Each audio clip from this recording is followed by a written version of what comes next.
Reserve Bank of India, the monetary authority of our country, is implementing the flexible inflation targeting framework. Now, what is actually this FITF? आइए आज हम इस video में जानेंगे। तो आप इस टॉपिक से, इस टाइटल से ही समझ चुके हैं कि ये उन्हीं के लिए है जो आरबीआई ग्रेड बी का एग्जाम देने वाले हैं, या नाबार्ड ग्रेड ए का, या सेबी ग्रेड ए का, या किसी और रेगुलेटरी बॉडी का एग्जाम। क्योंकि ये एक ऐसा टॉपिक है जो ना ही आपको सिर्फ ये बताता है कि आरबीआई का एक्चुअली काम क्या है, लेकिन उस काम को आरबीआई कर कैसे रहा है। और एक बहुत इंपॉर्टेंट चीज हमारी कंट्री में जो रेगुलरली न्यूज में रहती है वो है महंगाई। तो क्योंकि ये डायरेक्टली महंगाई से रिलेट कर रहा है तो ये आपके पेपर के लिए तो बहुत ही ज्यादा रेलेवेंट हो जाता है। तो मैं आगे बढ़ती हूँ, उससे पहले मेरी आप लोगों से रिक्वेस्ट रहेगी, हमारे चैनल को जरूर सब्सक्राइब कर लीजिए अगर नहीं किया है। बहुत सारे वीडियोस आपको यहाँ मिलेंगे। You can also download our mobile application so that you can get access to the free PDFs, current affairs, quizzes and what not. बहुत रेलेवेंट कंटेंट आपको एब्सोल्युटली फ्री मिलेगा। ठीक है, चलिए फिर इंडियाज मॉनिटरी इंजन की बात करते हैं, जहां पे हम आपको ले जाएंगे फ्लेक्सिबल इन्फ्लेशन टारगेटिंग पे। सो होता क्या है ये इन्फ्लेशन टारगेटिंग? देखिए, इन्फ्लेशन का मतलब है महंगाई। जब आपकी कंट्री में ग्रोथ हो रही है, लोगों की जॉब लग रही है, उनके पास पैसा आ रहा है, तो वो डिमांड करेंगे चीजों की। जब डिमांड बढ़ेगी तो ऑफ कोर्स महंगाई भी बढ़ेगी। और जब जब डिमांड के साथ साथ में ग्रोथ हो रही है और महंगाई बढ़ रही है, it is acceptable. Which means अगर आपकी ग्रोथ और महंगाई साथ साथ चल रहे हैं, हैंड इन हैंड, इससे कोई प्रॉब्लम नहीं है। अगर मुझे सैलरी बढ़ती जाए मेरी और मेरे खर्चे भी बढ़ते जाएंगे, या खर्चों की जो प्राइस है चीजों का वो बढ़ जाएगा, तो मुझे प्रॉब्लम नहीं है। प्रॉब्लम तब होगी जब ग्रोथ नहीं हो रही है और महंगाई बढ़ती जा रही है।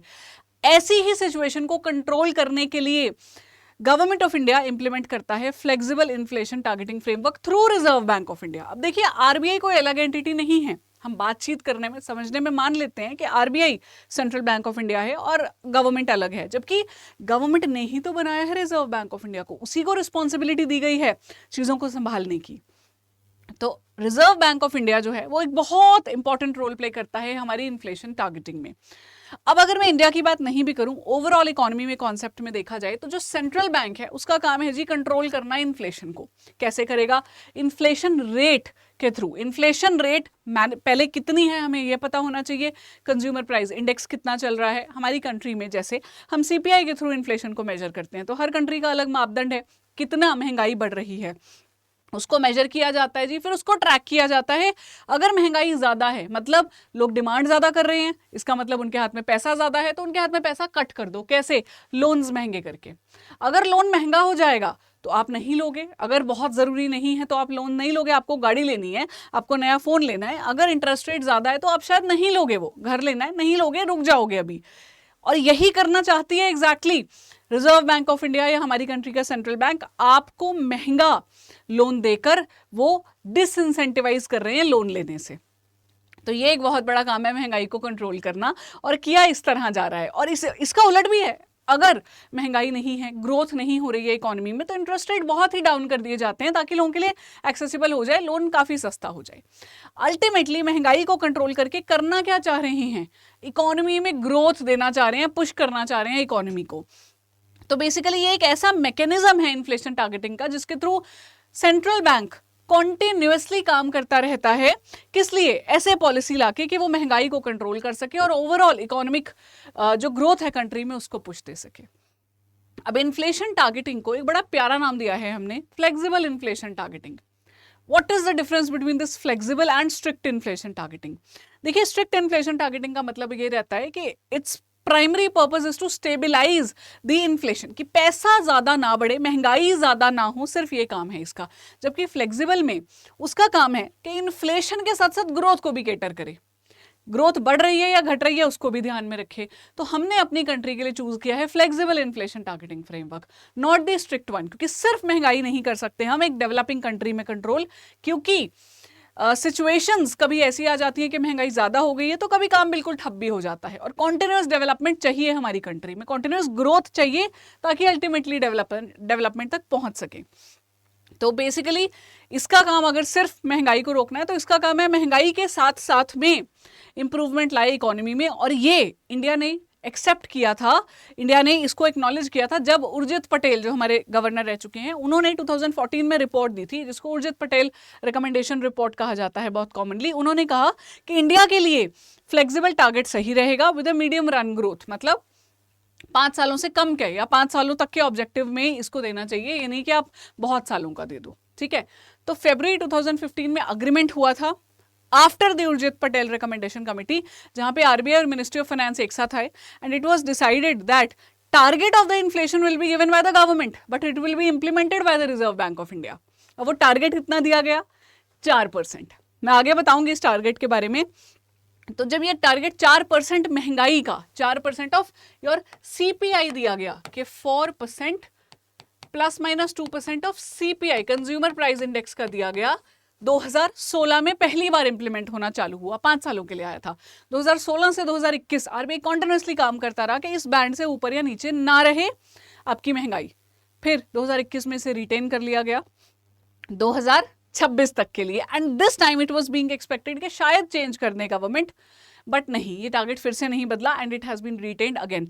तो 15 सालों के लिए, यानी जब से ही आपका फ्लेक्सिबल इन्फ्लेशन टारगेटिंग फ्रेमवर्क आया, हमारा टारगेट सेम चल रहा है, 4% ±2% of the consumer price index. ये बहुत जरूरी है आपका समझना।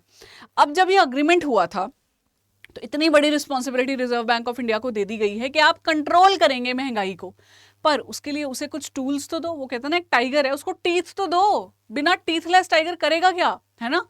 तो इसलिए आरबीआई एक्ट है जो आपकी, उसमें चेंजेस लाए गए और सेक्शन 45ZA में कहा गया कि गवर्नमेंट जो है ये डिटर्मिन करेगी टारगेट को कि कितना टारगेट महंगाई का होना चाहिए। सेंट्रल गवर्नमेंट लेकिन अकेले नहीं करेगी, इन कंसल्टेशन विद आरबीआई करेगी, और हमेशा सीपीआई के हिसाब से ही करेगी inflation target, consumer price index. क्योंकि देखिए, कंज्यूमर प्राइस इंडेक्स अगर हम नहीं लेंगे तो रिटेल प्राइस इंडेक्स लोगे, इंडस्ट्रियल प्रोडक्शन इंडेक्स लोगे, वो नहीं लेना आपने, सीपीआई लेना है। एंड ऑल्सो एवरी 5 years ये गवर्नमेंट को आरबीआई के साथ डिस्कशन करके डिसाइड करना है और फिर उसको अपने गैजेट में रिलीज करना है कि this is a target. 45ZA ने ये कह दिया। On the other hand 45ZB ने कहा कि आरबीआई को इस चीज को इंप्लीमेंट करना होगा, तो इस पॉलिसी को इंप्लीमेंट करने का काम इनका है जो इन्होंने यहाँ अग्री किया था। उसके लिए इसे एक 6 member मॉनिटरी पॉलिसी कमेटी बिठानी पड़ेगी। ये कमेटी डिसाइड करेगी कि महंगाई को कंट्रोल करने के लिए, इन्फ्लेशन रेट को कंट्रोल करने के लिए किस रेट पे, किस दर पे लोगों को लोन मिलेंगे। तो इंटरेस्ट रेट, जो पॉलिसी रेट कहा जाता है एग्जैक्ट, वो डिसाइड करेंगे इस मॉनिटरी पॉलिसी कमेटी की मीटिंग में, जो आरबीआई का एक्चुअली काम है। जो लोग आरबीआई में सिलेक्ट होते हैं उनके लिए one of the most coveted departments होता है monetary policy department. People want to work in that department actually, क्योंकि वहां पे इनको डायरेक्टली काम करने का मौका मिलेगा मॉनिटरी पॉलिसी कमेटी मेंबर्स के साथ में, जिसमें आरबीआई गवर्नर एक बहुत क्रूशियल पार्ट है। तो 3 मेंबर्स इसमें ऐसा है कि आरबीआई के आते हैं inclusive of the governor. 3 members government की तरफ से आते हैं, but they are not the मंत्री, ऑफिसर्स नहीं होते, एक्सपर्ट्स होते हैं यूजुअली, ठीक है जी। तो ये जो आपका फ्लेक्सिबल इन्फ्लेशन टारगेटिंग फ्रेमवर्क है, this is very crucial to understand. 4% ±2 वाली चीज जो मैंने आपको कही कि ऑपरेटिंग जोन सीपीआई के लिए 4% है, लोअर लिमिट 2% हो सकती है, मिनिमम 2% तक, मैक्सिमम 6% जा सकते हो। 6% से ऊपर कॉन्टिन्यूसली अगर रहा आपका इन्फ्लेशन, आरबीआई नहीं कंट्रोल कर पाया, that will be a failure of the RBI. 2% से नीचे चला गया तो भी फेलियर होगा। अब मुझे आप ये बताइए कि आपने ये तो कह दिया महंगाई बहुत ज्यादा नहीं होनी चाहिए, क्योंकि हो सकता है ग्रोथ इतनी ना हो और महंगाई बढ़ती जाएगी, तो कैसे सर्वाइव करेंगे लोग, है ना। बट क्या प्रॉब्लम है जीरो करने में इस टॉलरेंस लिमिट को? इन्फ्लेशन को अगर जीरो कर देंगे तो क्या होगा? देखिए, महंगाई हमेशा ग्रोथ से रिलेट करती है, तो अगर महंगाई जीरो है इसका मतलब ग्रोथ भी कहीं ना कहीं हैम्पर हो रही है। इसलिए a certain amount, a certain limit of the inflation is necessary, it's a necessary evil, it is actually said. लेकिन किस लिमिट में चाहिए ये डिसाइड करके बताया गया है, तो प्लीज आप इसको याद रखिएगा। This becomes very important specially in the context that now it has been retained the target 4% ±2% वाला। तो जी पहली बार जब नोटिफिकेशन आया था 2016 से 21 में टारगेट सेट किया, दूसरी बार इसको कंटिन्यू किया, अब तीसरी बार इन्होंने फिर से इसको कंटिन्यू कर लिया है। तो अल्टीमेटली हम चाहते क्या है? मीडियम टर्म स्टेबिलिटी, ताकि आपका जो ये इन्होंने पूरा फ्रेमवर्क बना के दिखाया है उससे हमारी इकोनॉमी की ग्रोथ पे इंपैक्ट ना हो, रादर हम ग्रोथ चाहते हैं कि हमारी अच्छी रहे, ठीक है।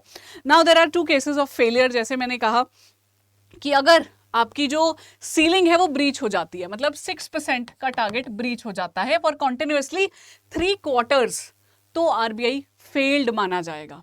ऑन दी अदर हैंड 2% से नीचे अगर कॉन्सिक्यूटिवली 3 क्वार्टर्स के लिए रहा आपका इन्फ्लेशन, तो भी आरबीआई फेल्ड माना जाएगा।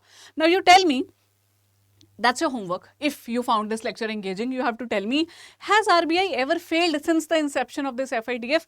Has RBI ever failed in implementing or in controlling this inflation?